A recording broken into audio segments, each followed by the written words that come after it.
Alléluia. Alléluia. Merci Seigneur. Vous pouvez vous asseoir dans la présence du Seigneur. Alléluia. Tu étais là dès la création, Fils unique du Dieu très haut. Fondé de ta gloire révélée, à toi Christ notre Seigneur. Oh, ce nom est si merveilleux, oh, ce nom est si merveilleux, le nom de Jésus-Christ, mon roi. Oh, ce nom est si merveilleux, sa puissance est sans pareil. Oh, ce nom est si merveilleux, le nom de Jésus. Alléluia. Tu n'as pas voulu les cieux sans nous. Alors Jésus, tu es venu. Ton amour a vaincu mon péché. Rien ne peut se comparer. Oh, ce nom est si merveilleux. Oh, ce nom est si merveilleux. Le nom de Jésus-Christ, mon roi. Oh, ce nom est si merveilleux. Sa beauté est sans pareil. Oh, ce nom est si merveilleux. Le nom de Jésus. Oh, ce nom est si merveilleux. Oh, ce nom est si merveilleux. Le nom de Jésus-Christ, mon roi. Oh, ce nom est si merveilleux. Sa beauté est sans pareil. Oh, ce nom est si merveilleux. Le nom de Jésus. La terre a tremblé, le voile s'est déchiré, dévoilant la mort et le péché. Tu es sans égal, tu es sans rival, et tu triomphes à tout jamais. La terre a tremblé, le voile s'est déchiré, dévoilant la mort et le péché. Tu es sans égal, tu es sans rival, Dieu, tu triomphes à tout jamais. Oh, ce nom est si merveilleux. Oh, ce nom est si merveilleux, le nom de Jésus-Christ, mon roi. Oh, ce nom est si merveilleux, sa beauté est sans pareil. Oh, ce nom est si merveilleux, le nom de Jésus. Oh, ce nom est si merveilleux, oh, ce nom est si merveilleux.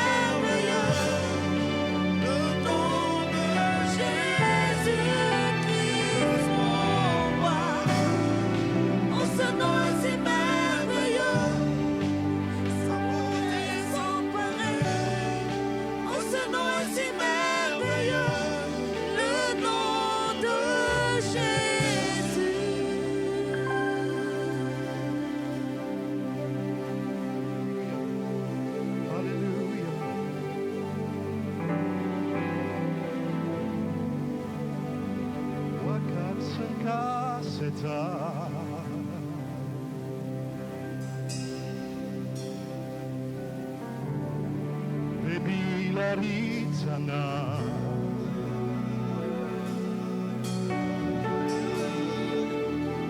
Mamigunda Pantole.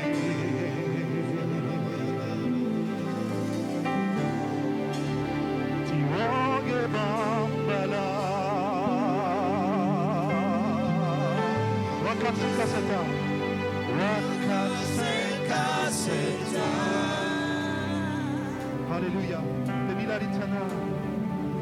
Bebilaritana. Bebilaritana. Maminda Pantole. Alléluia. Tiwoge Bambala. Wakatsu Kaseta.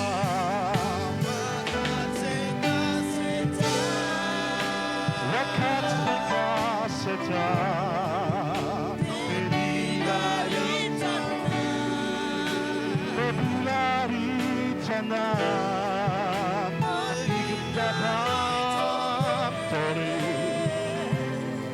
Tiwoge Bamba. Tiwoge Bambala. Saxophone walk down.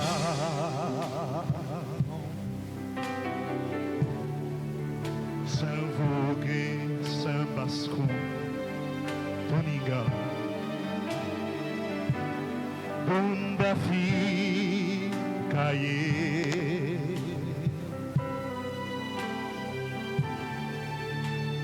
Tumendu Sobra, Sondé, Wakatsu Kaseta, Wakatsu Kaseta. Wakatsu Kaseta. Bebilaritana.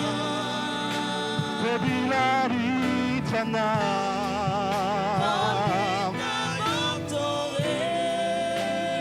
Yinda Bamtore.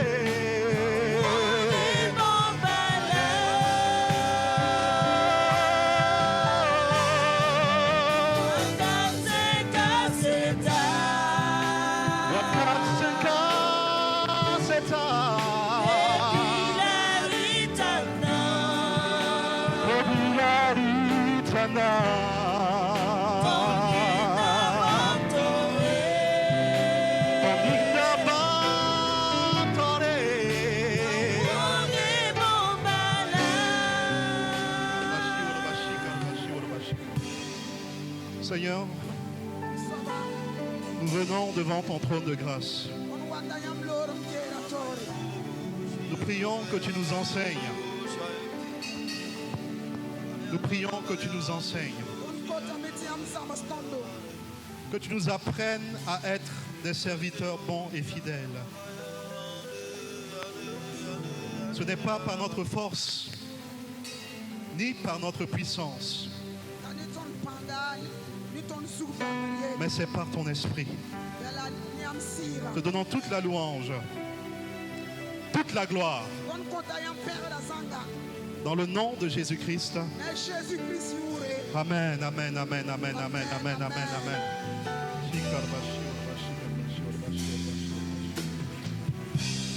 Alléluia. Alléluia. Amen. Je voudrais rendre grâce à Dieu pour ce jour. Est-ce qu'on peut avoir un peu de retour? Je crois que l'interprète ne m'entend pas bien. Si on peut avoir un peu de retour, s'il vous plaît, pour que l'interprète puisse entendre, s'il vous plaît. Alléluia. Amen. Alléluia. Amen. Alléluia. Amen. Je voudrais, avant de commencer, dire merci aux responsables de cette église, au premier responsable, le pasteur Moïse.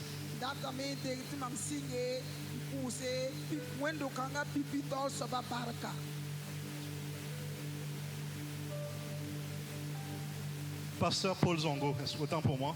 Je voudrais dire toute ma gratitude. Et je voudrais également saluer tous les responsables d'église, tous les serviteurs de Dieu qui sont ici présents. Je veux saluer ma tante Séraphine Bansé. Voilà, il y a 22 ans de cela, lorsque je faisais mon premier concert, elle était là. Elle est venue me soutenir. Et nous voulons honorer nos aînés. Voilà, nous voulons rendre grâce à Dieu également pour le prophète qui est là, pour les serviteurs de Dieu. Merci beaucoup de me recevoir. À toute l'équipe qui est venue du Burkina, que le Seigneur vous bénisse. Merci beaucoup. Je voudrais également remercier le frère Moïse Ninkema, il est là. Donc c'est lui qui m'a contacté, avec qui j'ai échangé. Avec qui j'ai échangé. Et vraiment, je rends grâce à Dieu pour cette occasion. Est-ce qu'on peut donner une offrande d'acclamation au Seigneur Jésus-Christ? Alléluia. Alléluia. Alléluia.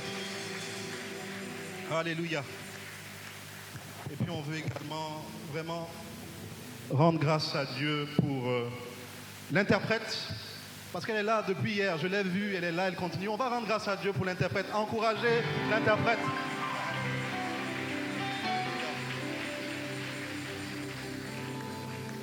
Alors, on m'a demandé de parler sur le thème « Bon et fidèle serviteur ».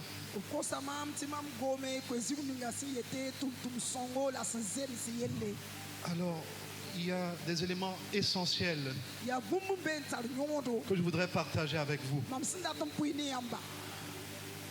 Bon et fidèle serviteur. Bon et fidèle serviteur. Alors, quand on lit les évangiles, plus particulièrement le livre de Matthieu 25, 14 à 19, on nous parle de la parabole des talents. Et c'est dans la parabole des talents que l'on entend ce terme bon et fidèle serviteur. Et donc nous allons examiner cette parabole en relation avec notre thème pour voir comment est-ce que nous pouvons être des bons et fidèles serviteurs. Avant, je vais ouvrir une parenthèse. Le serviteur par excellence, le serviteur modèle, ça a été Jésus-Christ. Alléluia. Amen. Dans le livre de Philippiens, chapitre 2, du verset 5, il est dit qu'il n'a pas regardé son égalité avec Dieu comme une proie à arracher, mais il a été obéissant, prenant la forme humaine. Il a été serviteur, il a été obéissant jusqu'à la mort, jusqu'à la mort de la croix. C'est pourquoi Dieu aussi l'a souverainement élevé et l'a donné le nom au-dessus de tous les noms, afin qu'au nom de Jésus-Christ, tout genou fléchisse et que toute langue confesse qu'il est Seigneur, à la gloire de Dieu le Père. Alléluia. Est-ce qu'on peut revenir au verset 5? Alléluia. Alléluia. Amen. Ayez en vous les sentiments qui étaient en Jésus-Christ. Jésus-Christ a été le serviteur par excellence. Et les sentiments qui l'animaient, ce sont les mêmes sentiments que nous devons avoir pour être de bons et de fidèles serviteurs. Verset suivant. Écoutez bien. Il dit qu'il existait en forme de Dieu. En d'autres termes, il était l'égal de Dieu. Le Seigneur Jésus-Christ était là au commencement. La Bible déclare au commencement était la parole. Qui est la parole? Jésus-Christ. Il était là au commencement. Il a dit que rien de ce qui a été fait n'a été fait sans la parole. Il était là dès le commencement. Mais suivez bien ce qui est dit. Il a dit il n'a point regardé comme une proie à arracher d'être égal avec Dieu. Qu'est-ce que cela veut dire? Ça veut dire qu'il n'a pas regardé les privilèges et les avantages qui étaient liés au fait qu'il était l'égal de Dieu. La suite, mais il s'est dépouillé lui-même. En prenant quelle forme? En prenant une forme de... Je ne vous entends pas. Une forme de... En devenant semblable aux humains. Je voudrais qu'on s'arrête là. La Bible nous dit ceci, que pour devenir serviteur, il a fallu qu'il prenne la forme de l'homme. En tant que Dieu, en tant qu'égal de Dieu, il ne pouvait pas être serviteur. Je veux dire à quelqu'un que Jésus n'est pas ton camarade. Il a été serviteur. Il a accompli sa mission. Maintenant, il est souverainement élevé. Alléluia. Et en son nom, tout genou fléchit et toute langue confesse qu'il est Seigneur. Il n'est plus serviteur. Il est Seigneur. Il n'est plus serviteur. Il est Seigneur. Je veux dire à quelqu'un que quand on parle du Seigneur, on doit l'honorer, on doit le révérer, on doit le respecter, on doit l'adorer. Jésus n'est pas ton camarade. Alléluia. Amen. Donc ce que nous enseigne ce passage, que pour devenir serviteur, pour que Jésus devienne serviteur, il a dû prendre la forme humaine. En d'autres termes, tous les hommes sont appelés à être des serviteurs. Est-ce que vous avez compris? Tous les hommes sont appelés à être serviteurs. Tous les hommes sont appelés à être serviteurs. À partir du moment où il a pris la forme humaine, il a été serviteur. Alors je te pose la question.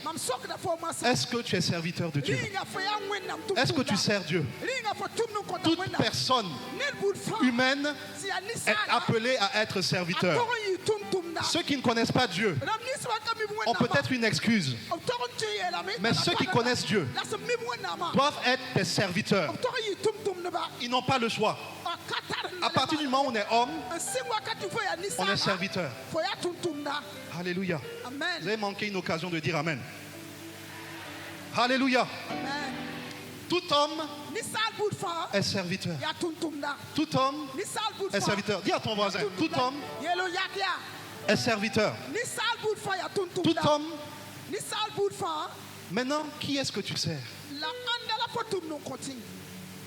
La Bible dit qu'on ne peut pas servir deux maîtres à la fois. Donc soit tu sers Dieu, soit tu sers Mammon. En d'autres termes, le diable. Ceux qui se servent eux-mêmes, ils ne servent pas Dieu. Donc ils contribuent à servir le diable. Alors, quelle est ta position? Avant même de parler d'être bon et fidèle serviteur, est-ce que tu as donné ta vie à Jésus? Est-ce que tu es rentré dans le service de Dieu? C'est la première condition. C'est la première condition. Bon et fidèle serviteur. Alléluia. Nous allons lire donc notre passage. C'était une parenthèse que je voulais ouvrir pour commencer. Matthieu 25, 14 à 19. Si on peut le diffuser. Il est dit, il en sera d'un homme qui, partant pour un voyage, appela ses serviteurs et leur remit ses biens. Il donna 5 talents à l'un, 2 à l'autre, et un troisième, et un autre troisième, à chacun selon sa capacité. Et il partit. Aussitôt, Celui qui avait reçu les 5 talents s'en alla, les fit valoir et il gagna 5 autres talents. De même, celui qui avait reçu les 2 talents en gagna 2 autres. Suivez bien. Celui qui n'en avait reçu qu'un alla faire un creux dans la terre et cracha l'argent de son maître. Regardez ce qui est dit. Il cacha quoi? L'argent. Au début, on parle de talent. Donc, ce passage nous révèle en fait que ce ne sont pas les dons, mais c'est de l'argent. Les talents, c'était une unité de mesure. C'était une unité de mesure. On pouvait dire par exemple 1 kilo d'argent égale 1 talent. Je donne un exemple. Est-ce que vous comprenez? Donc, il cacha quoi? L'argent de son maître. Verset suivant. Longtemps après, écoutez bien, longtemps après, le maître de ses serviteurs revint et il leur fit rendre compte. Celui qui avait reçu les 5 talents s'approcha en apportant 5 autres. Et il dit, Seigneur, tu m'as remis 5 talents. Voici, j'en ai gagné 5 autres. Son maître lui dit, c'est bien. Voici le passage. Bon et fidèle serviteur. Bon et fidèle. Tu as été fidèle en quoi? En peu de choses. Je te confierai beaucoup. Entre dans la joie de ton maître. Celui qui avait reçu les 2 talents s'approcha aussi et il dit, Seigneur, tu m'as remis 2 talents. Voici, j'en ai gagné 2 autres. Et qu'est-ce qu'il dit? Son maître lui dit, c'est bien, bon et fidèle serviteur. Tu as été fidèle en peu de choses. Je te confierai beaucoup. Entre dans la joie de ton maître. Alors, celui qui n'avait reçu qu'un talent s'approcha ensuite et il dit, Seigneur, je savais que tu es un homme dur, qui moissonne où tu n'as pas semé et qui amasse où tu n'as pas vanné. J'ai eu peur. J'ai eu peur. Je suis allé cacher ton talent dans la terre. Voilà. Ou voici. Prends ce qui est à toi. Alléluia. Donc voilà notre passage de référence. Donc nous voyons que ce passage nous parle des talents. Donc pour être un bon et fidèle serviteur, il faut bien gérer le talent que Dieu t'a confié. Et c'est pourquoi mon thème, tiré du thème bon et fidèle serviteur, c'est qu'as-tu fait de ton talent? Qu'as-tu fait de ton talent? Parce que la manière dont tu gères ton talent déterminera si tu es un bon ou fidèle serviteur ou pas. Alléluia. Demande à ton voisin, qu'as-tu fait de ton talent? Qu'as-tu fait de ton talent? Donc, de quoi parle la parabole? La parabole nous parle d'un maître et de 3 serviteurs. Donc, le maître confie ses biens, ça lui appartient, c'est pour lui. Et il confie ses biens à 3 serviteurs. Il leur confie ses biens. Et la Bible dit que le maître là, il représente qui? Le Christ. Le maître représente le Christ. Et les serviteurs, c'est qui? Ce sont tous ceux que Christ a appelés à son service. Tous ceux que Christ a appelés à son service. Alors, j'ai dit que les talents sont une unité de mesure. Donc, ce n'est pas seulement un don, une compétence ou une qualité. Dans une traduction anglaise, il est dit qu'il a donné $10 000. Et à un autre $4 000. Et à un autre $2 000.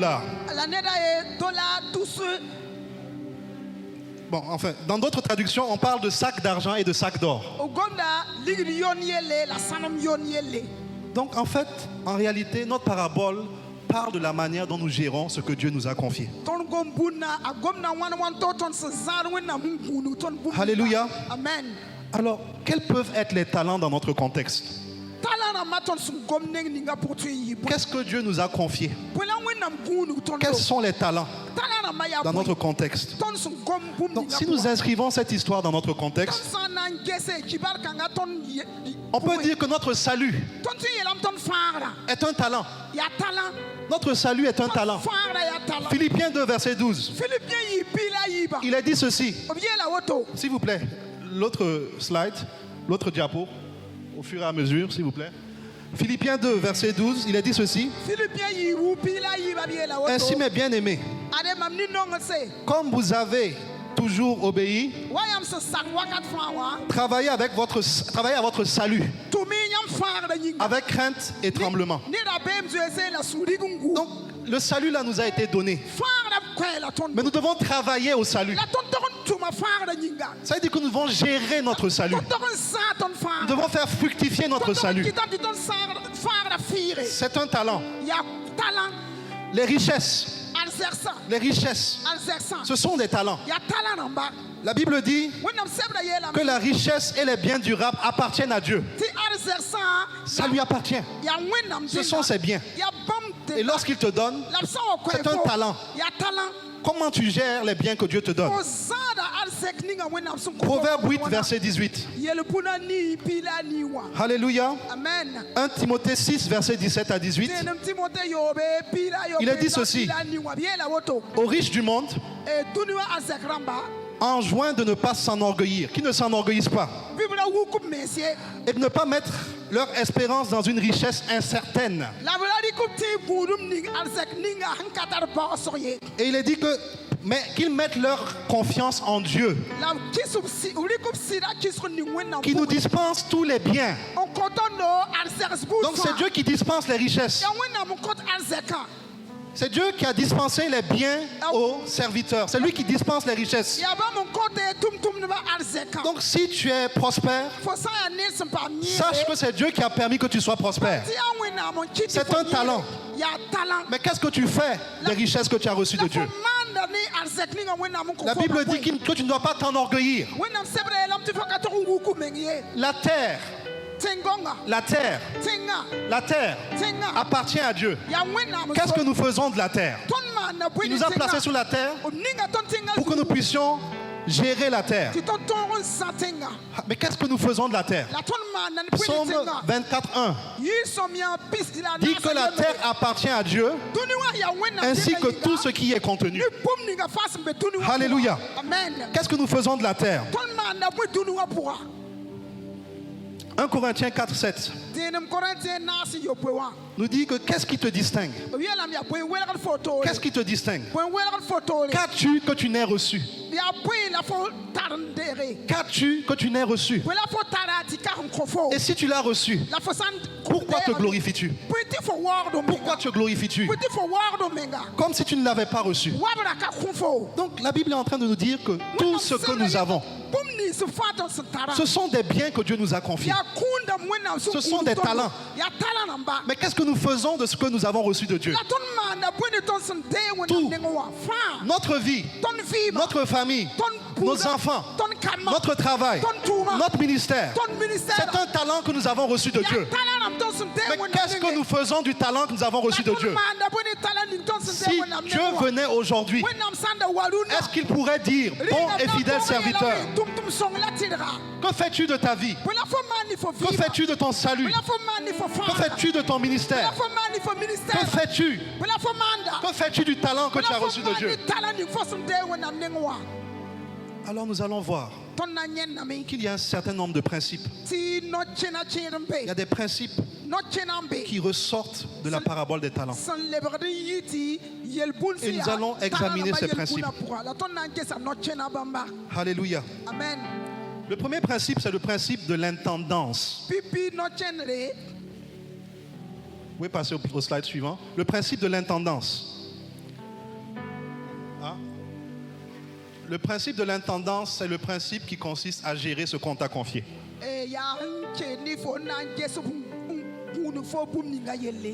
Alléluia. Amen. En fait, un intendant, c'est un serviteur auquel la responsabilité des biens du maître est confiée. Et il le fait pour un certain temps. Et qu'est-ce que l'intendant fait? Il utilise les biens, mais il n'est pas propriétaire des biens. Il utilise les biens, mais il n'est pas propriétaire des biens.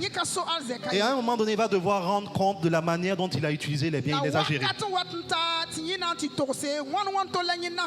Et il rend compte au maître. Et la question que le maître va poser à l'intendant, c'est comment est-ce que tu as géré les biens que je t'ai confiés? Est-ce que tu les as fait fructifier? Est-ce que tu les as fait fructifier? Est-ce que tu les as fait fructifier? Luc 12, verset 42. Il est dit ceci: quel est donc l'intendant fidèle et prudent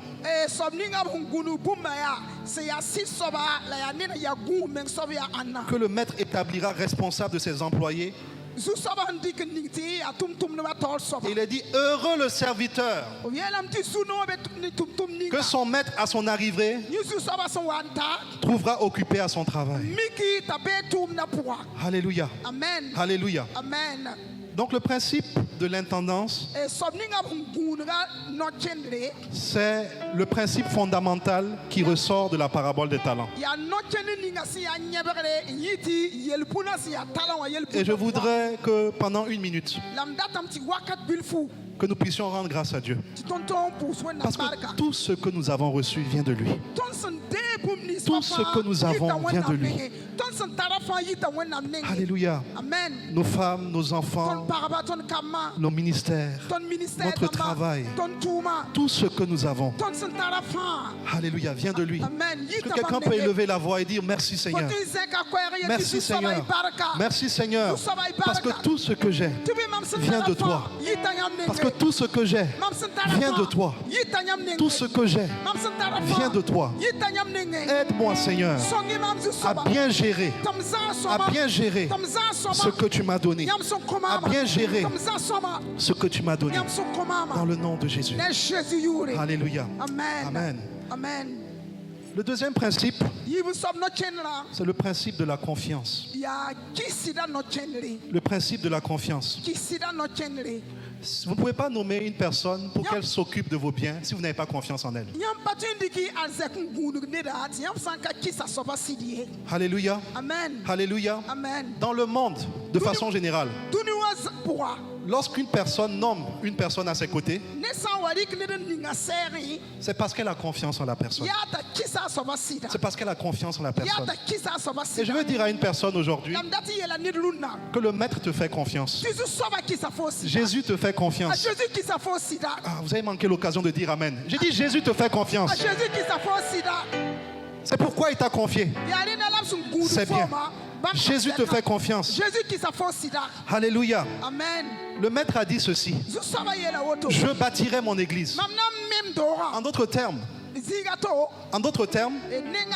il aurait pu bâtir son église sans toi et moi.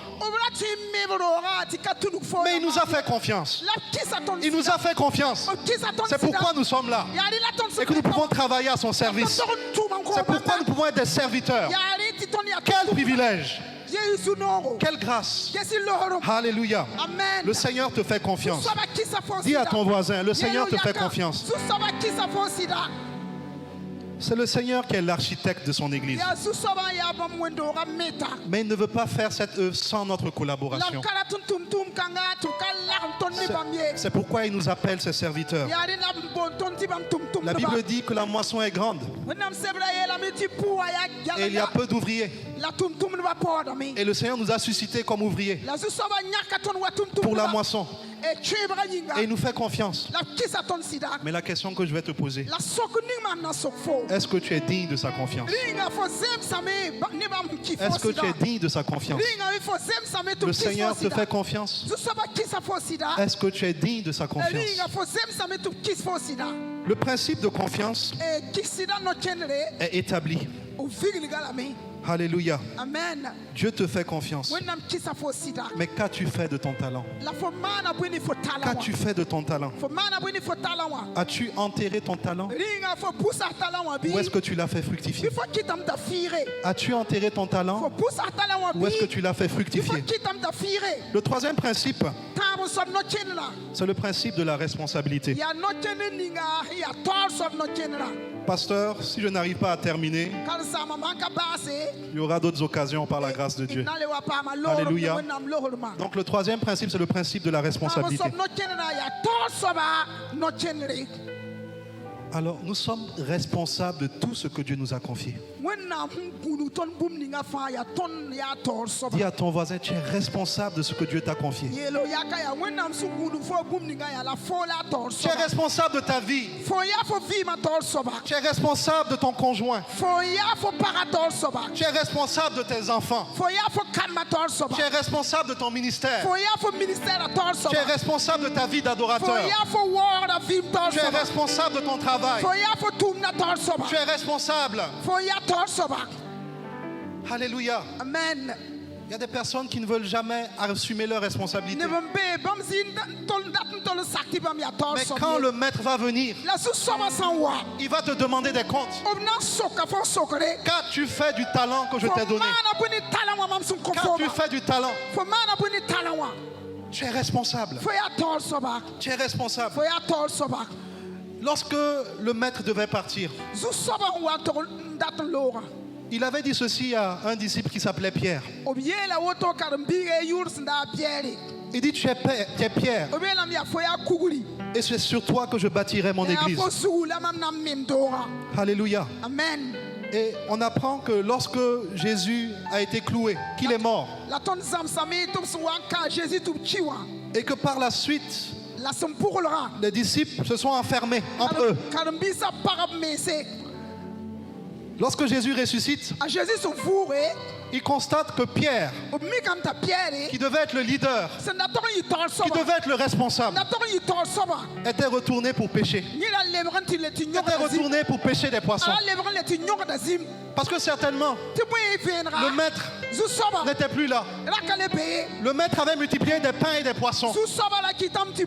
Le maître s'occupait de les nourrir. Le maître prenait soin d'eux. Mais le maître n'était plus là. Mais Pierre, qui était responsable, est allé pour pêcher du poisson. La Bible dit qu'ils ont pêché toute la nuit. Ils ont pêché toute la nuit. Et ils n'ont pas eu de poisson. Ils n'ont pas eu de poisson. Et lorsqu'ils étaient découragés, qu'ils étaient en train de retourner, ils ont entendu le maître. Mais ils ne savaient pas que c'était lui. Et il leur a dit de venir. Il a dit de venir. Mais avant, il a fait ceci. Il dit, jetez votre filet de l'autre côté. Et lorsqu'ils ont jeté le filet, ils ont attrapé du poisson. 318. Ils ont attrapé plus de 300 poissons. Et lorsqu'ils ont attrapé le poisson, Pierre a dit ceci. C'est le maître. Parce que je me souviens la première fois, dans ma barque, quand il m'a dit de jeter le filet, il y a eu une pêche miraculeuse qui s'est produite. Et il n'y a que le maître pour faire cela. C'est le maître. C'est le maître. Et lorsque les disciples étaient en train d'aller vers Jésus, la Bible nous dit ceci, que Pierre a sauté dans l'eau et il a commencé à nager pour arriver en premier, pour voir le maître. Et lorsqu'il arrive là, il voit le maître qui est en train de faire du poisson. On se demande quand est-ce que le maître a pêché le poisson. Le maître est en train de faire du poisson. À quel moment est-ce que le maître a pêché du poisson? Laissez-moi vous dire ceci. Ce que je pense vraiment, c'est que le maître voulait faire comprendre à Pierre que si tu étais resté responsable, j'allais susciter le poisson pour toi. Est-ce que vous avez compris? Vous avez manqué une occasion de dire Amen. Si tu étais resté à ton poste, j'allais susciter le poisson pour toi. Oui, le maître était en train de faire du poisson. Et le maître lui a dit, Amenez les autres poissons que vous avez pêchés. Mais c'est lui qui a suscité les poissons qu'ils ont pêchés. Je veux dire à une personne ceci. Si tu es responsable de ce que Dieu t'a confié, des biens que tu as confiés, que Dieu t'a confié, le Seigneur s'occupera de toi. Le Seigneur s'occupera de toi. Le Seigneur s'occupera de toi. Il est le rémunérateur de tous ceux qui le cherchent. Mon Seigneur ne doit rien à personne. Alléluia. Soyons responsables de ce que Dieu nous a confié. Et le Seigneur va lui poser une question. Il va poser la question, la pierre suivante. Pierre, m'aimes-tu? M'aimes-tu? Paie mes brebis. À 3 reprises, il va lui poser cette question. Ça, c'est un autre sujet. Mais l'amour dont Jésus parlait, quand Jésus lui posait la question, m'aimes-tu?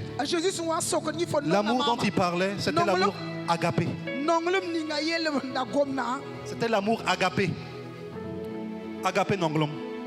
Agapé nonglom. L'amour agapé, c'est l'amour inconditionnel.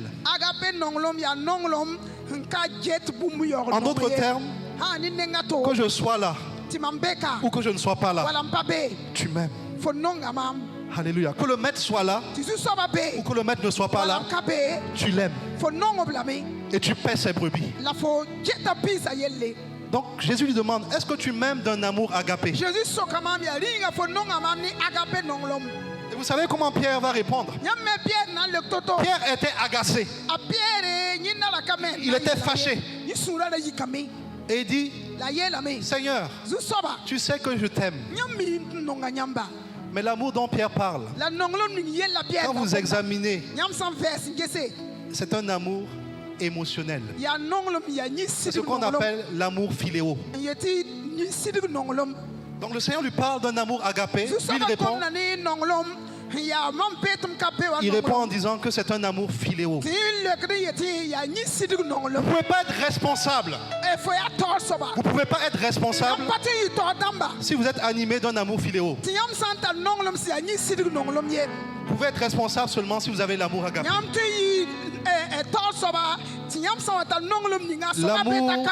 L'amour qui est décrit dans 1 Corinthiens 13. L'amour qui accepte tout. L'amour qui supporte tout. L'amour qui ne s'enfle pas d'orgueil. L'amour qui croit toujours. L'amour qui ne soupçonne pas le mal.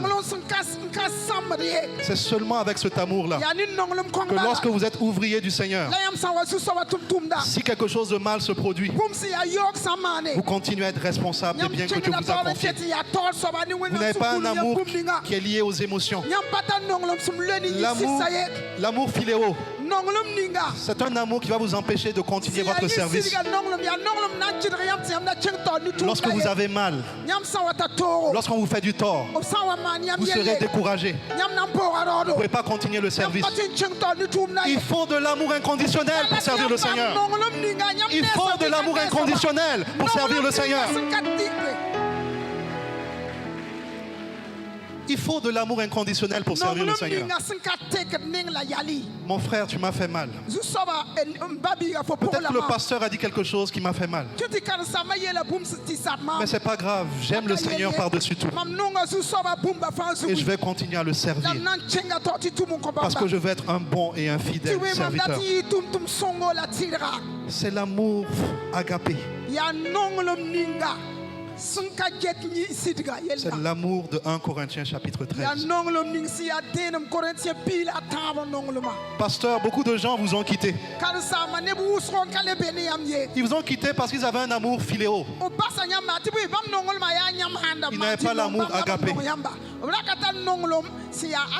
L'amour agapé supporte tout.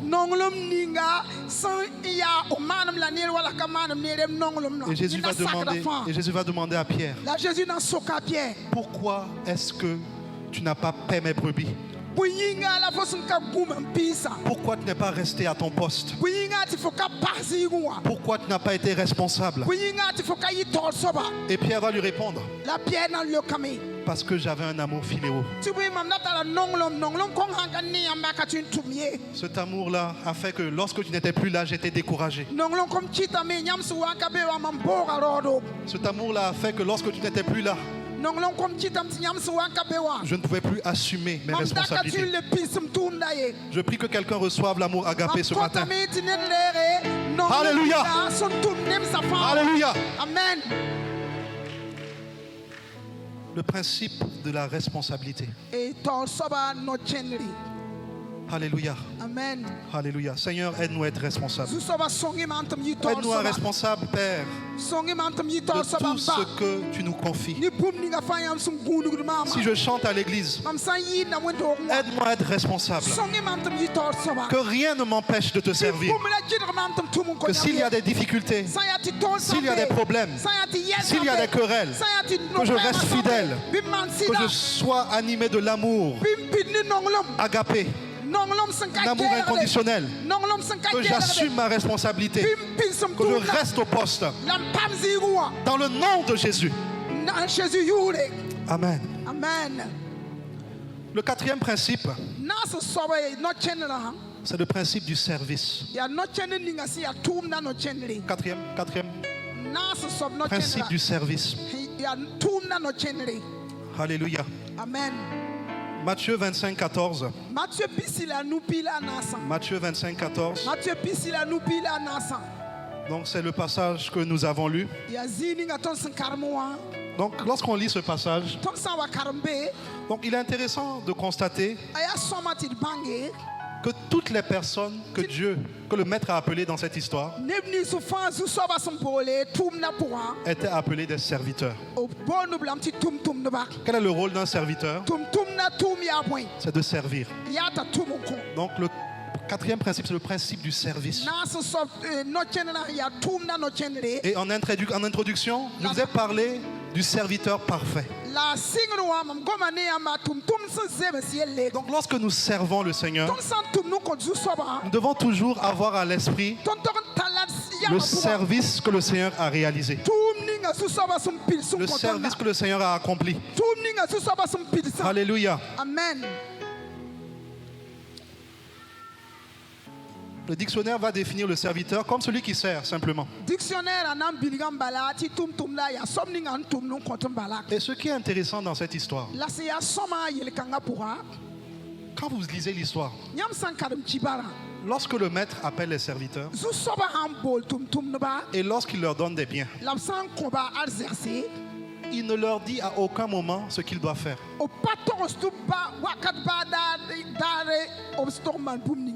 Il ne leur dit à aucun moment.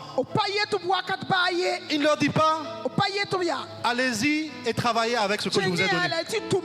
Non, à aucun moment.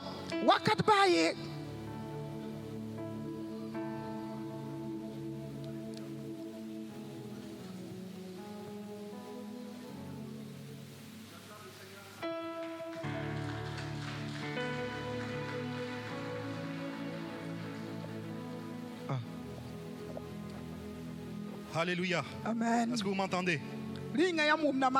Alléluia. Amen. Le serviteur doit connaître quelle est la mission du maître. Le serviteur doit connaître la mission du maître.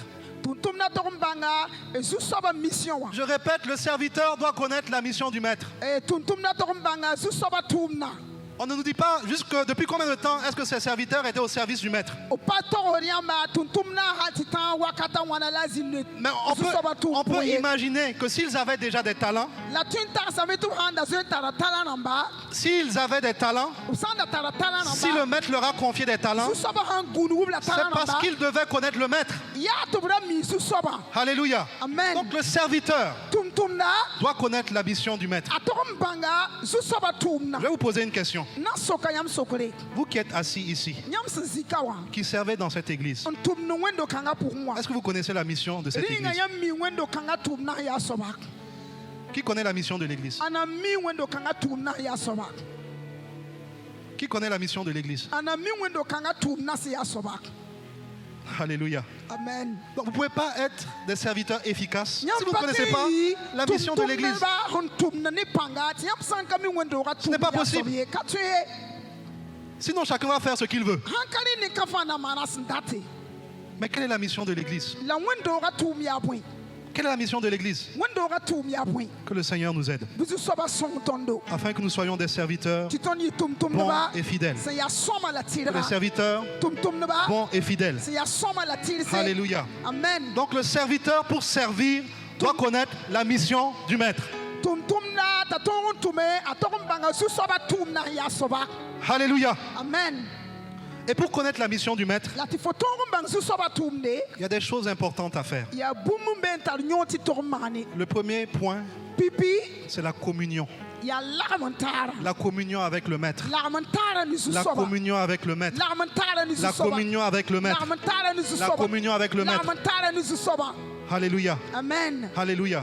C'est parce que les disciples étaient dans une communion avec Jésus qu'à un moment donné, ils ont eu une révélation de qui était Jésus. Au début, ils ne savaient pas. Au début, les disciples ne savaient pas. Mais ils étaient ensuite en communion. Et deuxième chose, il y a eu une révolution. Lorsque le Saint-Esprit est descendu sur eux. Lorsque le Saint-Esprit est descendu sur eux. La Bible dit que des langues semblables à du feu se sont posées sur chacun d'eux. Alors qu'ils étaient dans la chambre haute. Ils ont commencé à parler en langue. De sorte que les gens qui étaient de passage les entendaient parler dans leur langue. Et le même Pierre, après avoir parlé en langue, après avoir reçu le Saint-Esprit, lorsqu'il descend de la chambre haute, il prêche. Et 3000 personnes sont sauvées ce jour-là.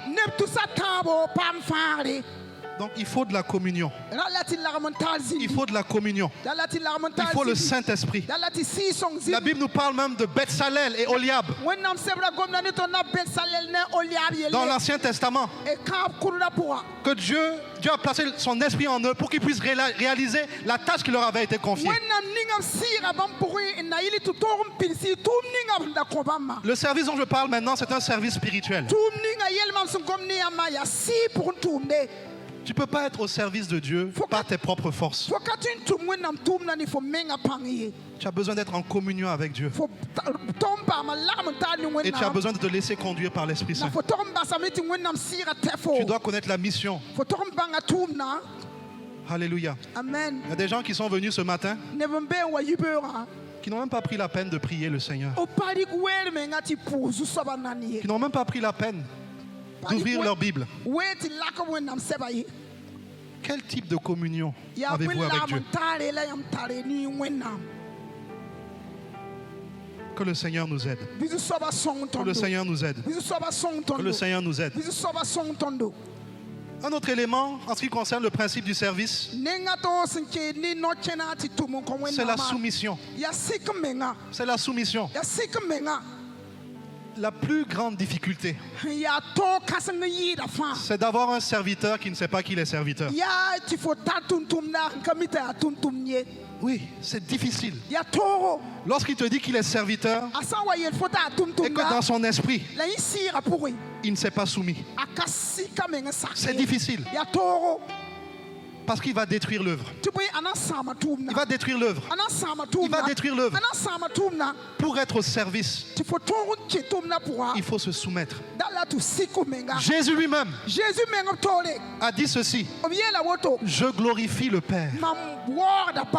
Je suis soumis au Père. Quand on dit je glorifie le Père, ça veut dire que tout ce que je fais là, c'est pas pour moi. C'est pour rendre gloire au Père. Je suis soumis au Père. Et quand le Saint-Esprit vient, la Bible dit que le Saint-Esprit vient quoi? Vient glorifier le Fils. Et vous voulez servir sans vous soumettre. Ce n'est pas possible. Ce n'est pas possible. Je vais vous raconter une histoire. Il Il y a quelques années de cela, mon père était hospitalisé. Gravement malade. Et nous avions prévu un événement, une soirée de louange. On avait déjà distribué les flyers. On avait vendu les tickets. On avait vendu les tickets. On avait commencé à récolter l'argent. On était passé à la télévision. On avait fait tout ça. Et j'ai appris que papa était malade. Je suis allé le voir à la clinique. Mon père, c'est mon pasteur. Je suis allé le voir. J'ai dit, papa, tu es malade, tu es hospitalisé. La situation est grave. Je viens me soumettre pour te demander une chose. Si tu me dis que j'annule le concert, je l'annule.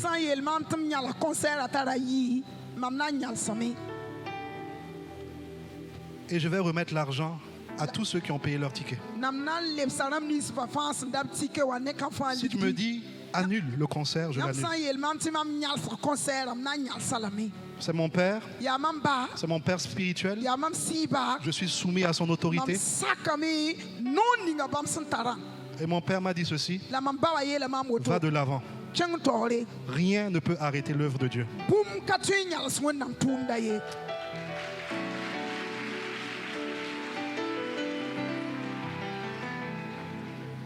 Le problème que nous avons aujourd'hui dans l'église, c'est que les gens sont trop autonomes. Les gens sont trop libres. Les gens font ce qu'ils veulent. Vous avez un chantre qui va aller où il veut, quand il veut, comme il veut. Tu es soumis à quelle autorité? Tu es soumis à quelle autorité? C'est pas comme ça que nous voyons le ministère de chant. C'est pas comme ça que nous voyons le ministère de chant. Lorsque je dois faire un événement, j'ai besoin de la bénédiction de mon Père spirituel. Nous sommes trop libres. Nous faisons ce que nous voulons. Où est passé le principe du service? Où est passé la soumission? Tu ne peux pas être un bon et un fidèle serviteur si tu n'es pas soumis.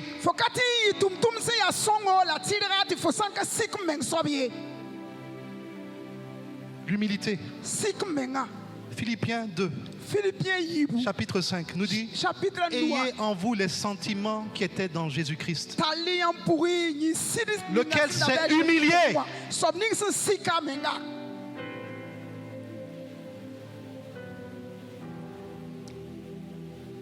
Soyons humbles. Soyons soumis. Alléluia. Amen. Alléluia. Amen. Parfois, on se dit que on chante tellement bien. On a tellement de talent. Mais laissez-moi vous dire ceci.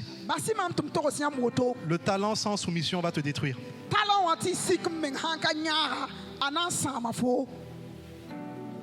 Le talent sans soumission va te détruire. Parce que la Bible dit ceci: l'orgueil précède la chute. Oui, j'ai vu beaucoup de gens. Je n'ai pas le temps de donner des exemples, pasteur. Mais j'ai vu beaucoup de gens qui ont bien commencé, mais qui se sont égarés lorsqu'ils ont commencé à penser à eux-mêmes, lorsqu'ils ont commencé à mettre en avant eux leur priorité. J'ai vu tellement de personnes, des chantres. Je ne veux pas donner de nom parce que nous sommes suivis en ligne. Ils se sont égarés. J'en ai vu tellement. Des serviteurs de Dieu qui se sont perdus parce qu'ils n'étaient soumis à aucune autorité. Tu ne peux servir que si tu es soumis. Je croyais que quelqu'un allait acclamer le Seigneur.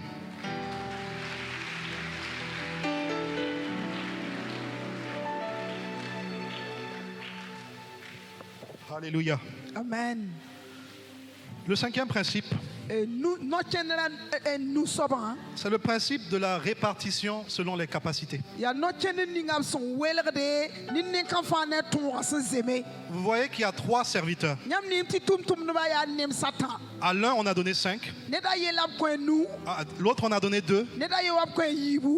Et au troisième, on a donné 1. On a donné à chacun selon sa capacité.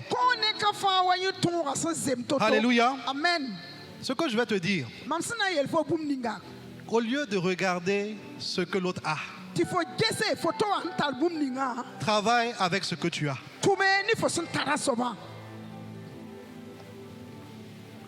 Ce que Dieu nous confie, il nous confie parce qu'il sait que nous pouvons le gérer. Le maître nous connaît chacun. Imaginez-vous, moi j'ai une fille qui a 9 ans. Si ma fille vient me demander une voiture et que j'ai l'argent, que je lui achète la voiture, qu'est-ce qui va se passer? Qu'est-ce qui va se passer? Elle va se perdre. Je connais la capacité de ma fille. Donc je vais lui donner ce qu'elle peut gérer. Donc ce que Dieu vous a donné là, au lieu d'être jaloux des autres, au lieu de regarder les autres, il faut bien gérer ce que Dieu t'a confié. Fais-le fructifier. Fais-le fructifier. Fais-le fructifier.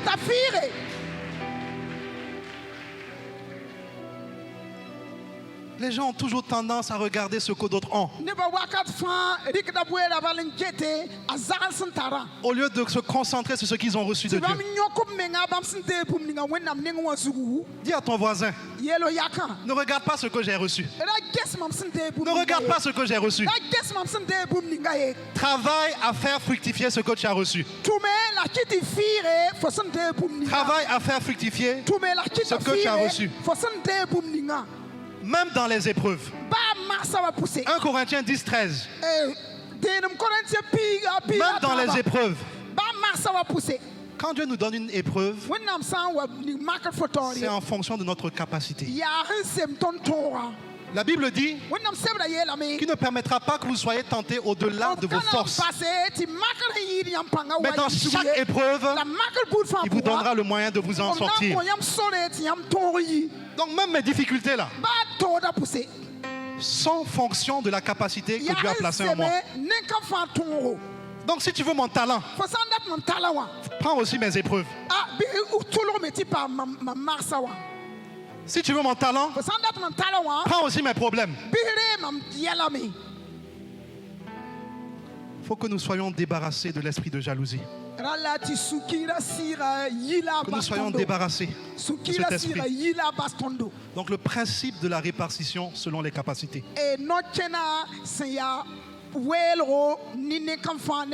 Dieu donne à chacun selon ses capacités. Dieu donne à chacun selon ses capacités. Et il faut travailler à faire fructifier ce que tu as reçu de Dieu.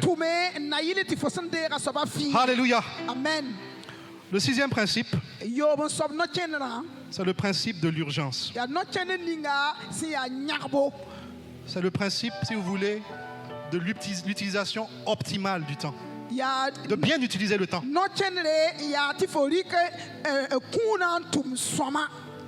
Le principe de l'urgence. Les versets 16 et 17 disent ceci. Notre chapitre de Matthieu 25. Aussitôt, celui qui avait reçu les 5 talents. L'adverbe aussitôt renvoie à l'urgence. Ça renvoie à l'urgence. Dès que les 2 premiers serviteurs ont reçu leur talent, ils se sont mis en mouvement. Ils n'ont pas attendu. Ils n'ont pas attendu. Ils n'ont pas attendu. Ils se sont mis en mouvement. Ils n'ont pas perdu une seconde. Ils se sont engagés pour faire fructifier le talent qu'ils avaient reçu. Que fais-tu du talent que tu as reçu de Dieu? Que fais-tu du talent que tu as reçu de Dieu? Que fais-tu de ton ministère? Que fais-tu de ton ministère?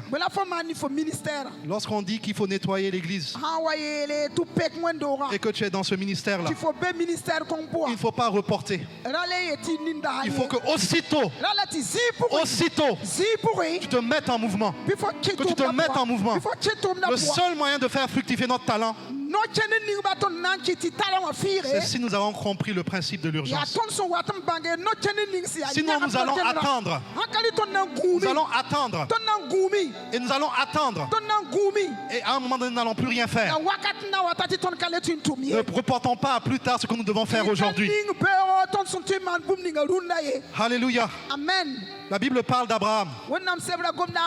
Et lorsqu'il a été visité par les anges, la Bible dit qu'il a dit à sa femme de promptement faire à manger. Promptement faire à manger. Promptement faire à manger. Et c'est après avoir fait cela que les envoyés de Dieu ont parlé de la promesse que Dieu avait faite à Abraham.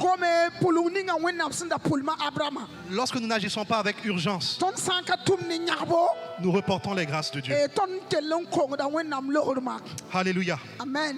Le principe de l'urgence. Le principe de l'urgence. Qu'as-tu fait de ton talent? Qu'as-tu fait de ton talent? Qu'as-tu fait de ton talent? Le 7e principe, c'est le principe du travail. Le principe du travail. Genèse 2, verset 15. La Bible dit que l'Éternel Dieu prit l'homme et le plaça dans le jardin d'Éden pour le cultiver et pour le garder. Donc, dès le commencement, le Seigneur avait instauré le principe du travail. Il n'a pas placé l'homme dans le jardin pour qu'il se repose. Il l'a placé dans le jardin pour qu'il le cultive et qu'il le garde. Ce qui a changé avec, c'est la pénibilité liée au travail. C'est pourquoi il a dit que tu travailleras à la sueur de ton front. C'est la pénibilité. Mais dès le commencement, le Seigneur a instauré le principe du travail. Pour créer la terre, le Seigneur lui-même s'est reposé, a travaillé, pardon. Le Seigneur a travaillé et il s'est reposé le 7e jour après avoir travaillé. Le problème que nous avons, c'est que les gens veulent se reposer avant de travailler. Ils ont inversé ce principe. Jésus dit ceci dans Jean 9, verset 14. Il faut que je fasse tandis qu'il est jour les œuvres de celui qui m'a envoyé. En d'autres termes, il faut que je travaille. Il faut que je travaille. Et Jésus dit dans Jean 5, 17. Mais Jésus leur répondit: mon Père travaille jusqu'à maintenant. Et moi aussi je travaille. Alléluia. Amen. Le serviteur n'est pas plus grand que le maître. Si le maître lui-même travaille encore aujourd'hui, que fais-tu dans la maison de Dieu? Qu'as-tu fait de ton talent? Dans la maison de Dieu, il n'y a pas de spectateurs. Nous sommes tous des ouvriers. Nous travaillons à la gloire de Dieu le Père, au service. Alléluia. Amen. Alléluia. Amen. Alléluia. Amen. Beaucoup de chrétiens aiment arriver à l'église lorsque tout est terminé et qu'il faut venir juste s'installer pour chanter. Et ensuite, lorsque c'est fini, ils retournent chez eux. Est-ce que tu as déjà demandé au pasteur: qu'est-ce que je peux faire dans cette église? Est-ce que tu as déjà approché ton pasteur pour dire: pasteur, j'ai reçu le fardeau de faire ceci, parce que je ne veux pas être un spectateur dans l'église. Il n'y a pas de spectateur dans la maison de Dieu. Il n'y en a pas. Si chacun se met à la tâche, pasteur, vous n'aurez plus de place pour accueillir des gens dans cette église. Si chacun se met à la tâche.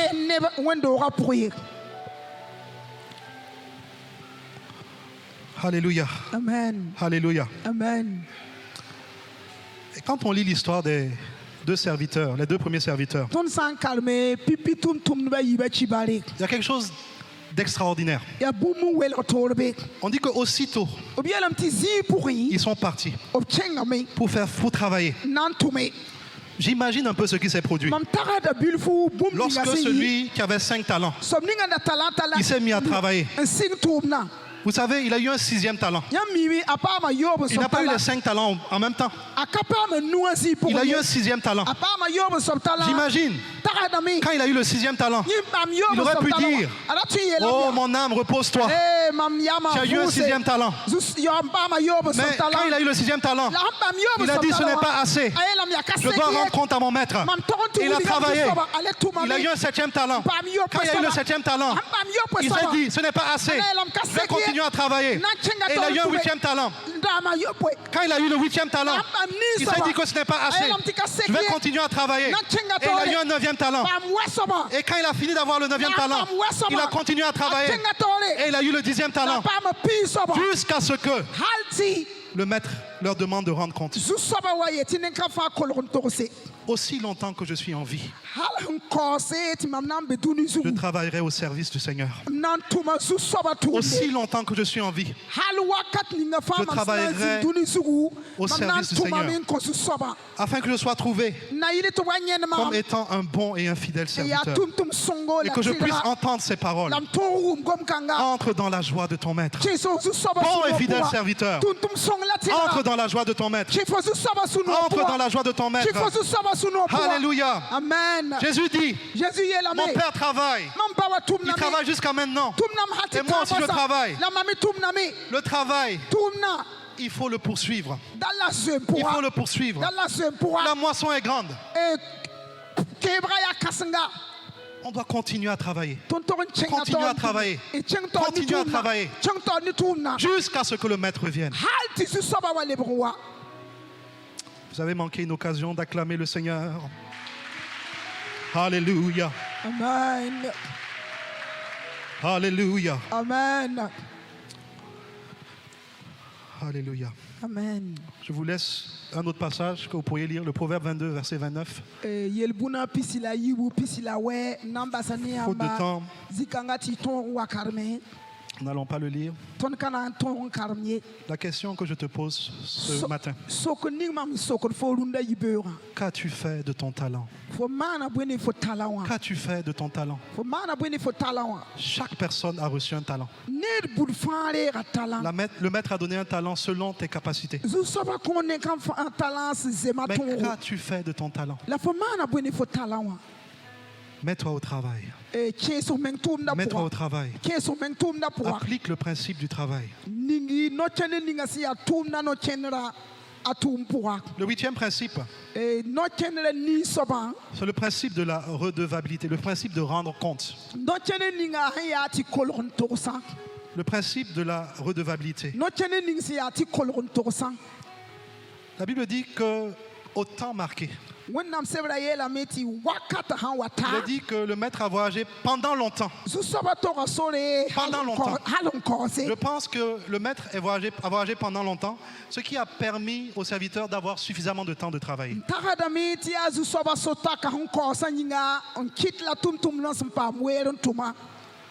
Et au temps marqué, les serviteurs sont appelés à rendre compte. Au retour du maître, il n'y a personne qui va échapper à la nécessité de rendre compte. Personne. Tu peux avoir caché ton talent, mais tu vas rendre compte. Tu peux avoir caché ton talent, mais quand le maître va venir, tu vas rendre compte. Romains 2, verset 6 dit ceci.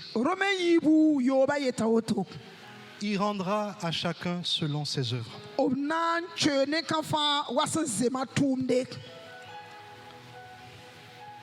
Il rend à l'homme selon ses œuvres. Il rétribue chacun selon ses voies. Nous serons appelés à rendre compte. Il n'y aura pas d'échappatoire. Qu'as-tu fait de ton talent? Qu'auras-tu fait de ton talent? Oh Seigneur, donne-nous de te servir. Donne-nous de faire fructifier le talent. Que nous n'ayons pas à rougir lorsque nous allons devoir rendre compte. Aide-nous, Seigneur, à appliquer ces principes. Aide-nous, Seigneur, dans le nom de Jésus. Alléluia. Amen. Le 9e principe, c'est le principe de la productivité. Le principe de la productivité. J'aime faire référence au commencement. Parce qu'il y a une cohérence dans la Bible. De la Genèse jusqu'à l'Apocalypse, il y a une cohérence. Dans Genèse 1, verset 28, il est dit ceci. Dieu l'a dit. Dieu les bénit du moins. Et Dieu leur dit, soyez féconds, multipliez, remplissez la terre et l'assujettissez. Alléluia. Amen. Donc, la productivité était un principe qui se trouvait dès le commencement. C'est un principe que Dieu a établi. C'est un principe que Dieu a établi. Et dans Matthieu 28, 19, le Seigneur va encore une fois de plus rappeler ce principe d'une autre manière. Il va dire ceci à ses disciples. Allez, faites de toutes les nations des disciples. Il est en train de dire, multipliez également le nombre de disciples. Que vous ne soyez pas seuls, mais multipliez le nombre de disciples. Le principe de la productivité que Dieu a instauré au commencement. Lorsque Jésus monte au ciel, il rappelle le même principe en disant que vous devez augmenter, vous devez multiplier, vous devez accroître. Alléluia. Amen. Et dans Matthieu 7, verset 19, il va dire ceci, que tout arbre qui ne porte pas de bons fruits sera coupé et jeté au feu. Donc nous sommes appelés à être productifs. Ce principe-là est au cœur du plan de Dieu. C'est au cœur du plan de Dieu pour la création. Au moment où nous allons rendre compte, nous allons devoir rendre compte de la manière dont nous avons fait fructifier les talents que Dieu nous a donnés. Quand vous lisez bien l'histoire, les deux premiers serviteurs ont doublé, ils ont multiplié par deux ce qu'ils avaient reçu. Alléluia. Amen. Je prie que tu puisses multiplier par deux ce que tu as reçu de Dieu. Et le troisième n'avait rien fait de son talent. Qu'est-ce qui s'est passé? Il a enterré le talent dans un creux. C'est comme s'il s'était séparé de son talent. Il s'était éloigné de son talent. Au moment où il a rendu le talent au maître, j'imagine même que le talent qu'il va rendre n'est pas propre. Le talent n'est pas propre parce qu'il était dans la terre. Il l'avait enterré. Et c'est à ce moment que le maître va rendre son verdict. C'est à ce moment qu'interviennent les termes bon et fidèle serviteur. Alléluia. Amen. Et les deux premiers serviteurs viennent au verset 21. Le maître va dire ceci. Après qu'ils ont rendu compte, nous avait donné 5 talents. Voilà 5 autres talents. Tu m'avais donné 2 talents. Voilà 2 autres talents. Et le maître va dire ceci. Bon et fidèle serviteur. Bon et fidèle serviteur. Tu as été fidèle en peu. Je te confierai beaucoup. Entre dans la joie de ton maître. Bon et fidèle serviteur. Bon et fidèle serviteur. Tu as été fidèle en peu. Je te confierai beaucoup. Entre dans la joie de ton maître. Bon et fidèle serviteur. Bon et fidèle serviteur. Tu as été fidèle en peu. Entre dans la joie de ton maître. Bon et fidèle serviteur. Bon et fidèle serviteur. Tu as été fidèle en peu. Je te confierai beaucoup. Entre dans la joie de ton maître. Et vous voyez que quand ils rendent compte, ils n'ont pas à avoir honte. Ils n'ont pas à avoir honte. Parce qu'ils ont accompli la mission.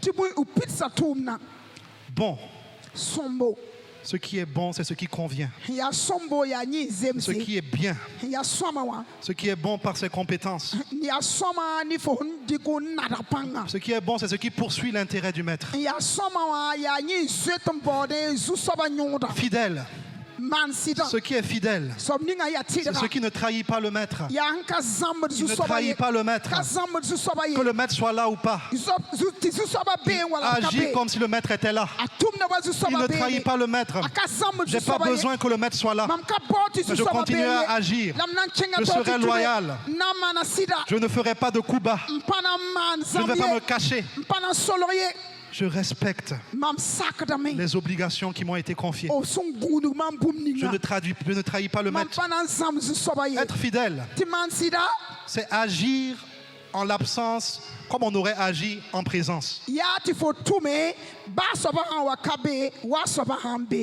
C'est ça être fidèle. Le contraire, c'est quoi?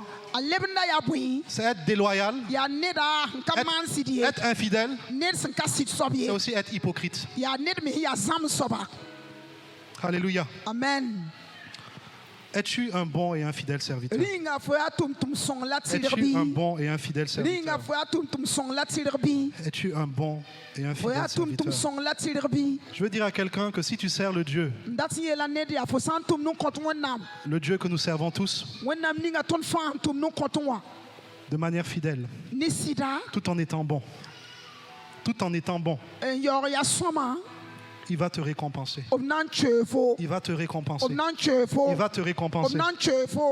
Je ne savais pas qu'on ne disait pas Amen ici. Quelqu'un qui va être récompensé par Dieu. On n'a pas besoin. Il dit, il va te récompenser. Alléluia. Amen. Alléluia. Amen. Quand on dit entre dans la joie du maître, c'est une récompense. C'est une récompense. C'est la récompense ultime. Ça veut dire que le maître est heureux. Le maître est fier. Le maître est fier de toi. Est-ce que Dieu peut être fier de toi? Est-ce que Dieu peut être heureux? Est-ce que Dieu peut te récompenser? Et vous voyez, quand il a multiplié par 2, celui qui avait reçu peu, qui a reçu 5 et qui a multiplié par 2, qui en a 10. La Bible dit qu'on lui a rajouté un talent. Le Seigneur ajoute à ceux qui sont des bons et des fidèles serviteurs. Aïe, aïe, aïe, on ne dit pas Amen encore. Le Seigneur ajoute à ceux qui sont bons et fidèles. Vous savez, quand on dit Amen, ça veut dire qu'il en soit ainsi. Donc moi, je vais prêcher. Moi-même, je vais dire Amen pour que ce soit moi qui reçoive. Je dis, le Seigneur ajoute à ceux qui sont bons et fidèles.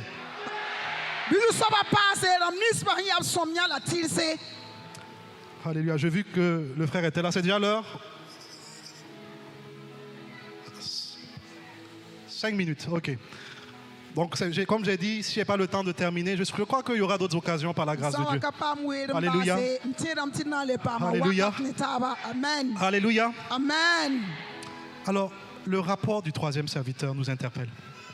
Le rapport du troisième serviteur. Parce qu'ils étaient 3. Ils étaient 3. Et le troisième serviteur, lorsqu'il vient devant le maître, écoutez bien ce qu'il va dire au verset 24. Il dit, Seigneur, je savais que tu es un homme dur. Seigneur, je savais que tu es un homme dur qui moissonne où tu n'as pas semé, qui amasse où tu n'as pas vanné. Verset 25. J'ai eu peur et je suis allé cacher ton talent sur la terre. Donc il multiplie les raisons pour justifier son attitude. Les 2 premiers serviteurs n'ont pas eu à faire de commentaires. Ils ont juste présenté ce qu'ils ont fait. L'histoire de ce serviteur me rappelle l'histoire d'Adam. Alléluia. Amen. Alléluia. Amen. Dans Genèse 3, verset 10, il est dit ceci. Et il dit, ça c'est Adam qui parle. J'ai entendu ta voix dans le jardin. J'ai eu peur quand je suis nu et je me suis caché. Écoutez bien ceci. Le troisième serviteur dit ceci. J'ai eu peur et je suis allé caché. Adam dit, j'ai eu peur et je me suis caché. Le serviteur dit, j'ai eu peur et j'ai caché. Adam dit, j'ai eu peur et je suis allé me cacher. Vous savez quel est le point commun de ces deux serviteurs? Qui veut savoir quel est le point commun de ces deux serviteurs? Alléluia. Ces deux serviteurs n'ont pas accompli la mission que Dieu leur avait confiée. Rappelez-vous, Dieu avait dit à Adam, tu garderas le jardin et tu le cultiveras.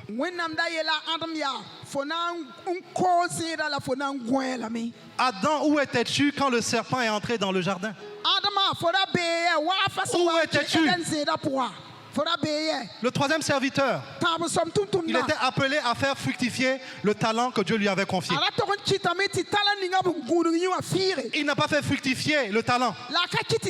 Il n'a pas réalisé la mission que Dieu lui avait confiée. Toutes les fois que nous nous cachons, c'est parce que nous sommes en dehors du plan de Dieu. C'est parce que nous sommes en dehors du plan de Dieu. Et je voudrais vous dire ceci. Le deuxième point commun entre ces deux personnes, c'est le péché. C'est le péché. Vous savez c'est quoi le péché? Initialement, le péché... Je suis traducteur, donc j'aime beaucoup retourner aux langues originales. Initialement, le péché, ça veut dire rater sa cible. Rater sa cible. Alléluia. Amen. Adam et Ève ont raté la cible. Et dans notre histoire, le troisième serviteur a également raté sa cible. Ils ont raté le plan que Dieu avait fixé. Je prie que ce ne soit pas notre cas. Si ce message est donné aujourd'hui, c'est parce que Dieu veut nous donner une nouvelle chance. Si nous avons mal agi, si nous n'avons pas appliqué ces principes-là, Dieu veut nous donner une nouvelle chance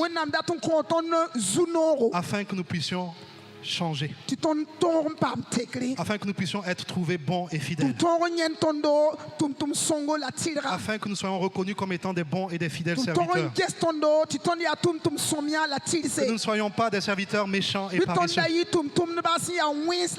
que nous ne péchions pas. Pécher, c'est manquer la mission que Dieu nous a confiée, c'est rater la cible, c'est ne pas atteindre le plan de Dieu. Au moment de rendre compte devant Dieu, que nous n'ayons pas peur, mais que nous puissions nous approcher de Dieu en disant Seigneur, tu m'avais confié ce talent, voici ce que j'en ai fait. Et que le Seigneur puisse dire, bon et fidèle serviteur, entre dans la joie de ton maître. Entre dans la joie de ton maître. Entre dans la joie de ton maître. Je ne peux pas terminer sans... C'est ainsi qu'on nous a appris. Je ne peux pas terminer sans donner l'occasion à une personne qui ne connaît pas le Seigneur de donner sa vie au Seigneur. Comme je l'ai dit au départ, quand tu es humain, tu es appelé au service de Dieu. Quel que soit l'homme. Nous avons vu que Dieu, pour servir l'humanité, il a fait en sorte que Jésus vienne comme serviteur. Et pour être serviteur, la Bible dit qu'il a dû prendre la forme humaine. Donc, quelle que soit la personne, Tu es appelé à être un serviteur de Dieu. Tu es appelé à le servir. Mais pour le servir, tu dois d'abord commencer par donner ta vie à Jésus-Christ. Tu dois commencer par donner ta vie à Jésus-Christ. Pour que Jésus soit ton Seigneur, il doit d'abord être ton sauveur. Il doit d'abord être ton sauveur. C'est pourquoi je vais demander à une personne qui est là, qui n'a pas encore accepté le Seigneur, qui n'a pas encore accepté Jésus comme son Seigneur et son sauveur. Si tu es là, je vais te donner l'occasion de te tenir debout. Alors que nous fermons les yeux. Alors que nous fermons les yeux. Alléluia. Je n'ai pas terminé, mais par la grâce de Dieu, nous aurons d'autres occasions. Alléluia. Alléluia. Ma vie te glorifie, te glorifie. Alléluia. Que ma vie te glorifie, Seigneur.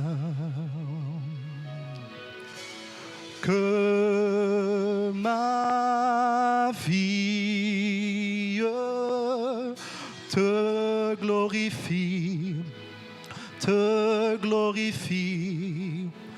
Que ma vie te glorifie, Seigneur. Reçois le parfum de mon âme, comme un encens devant ta place.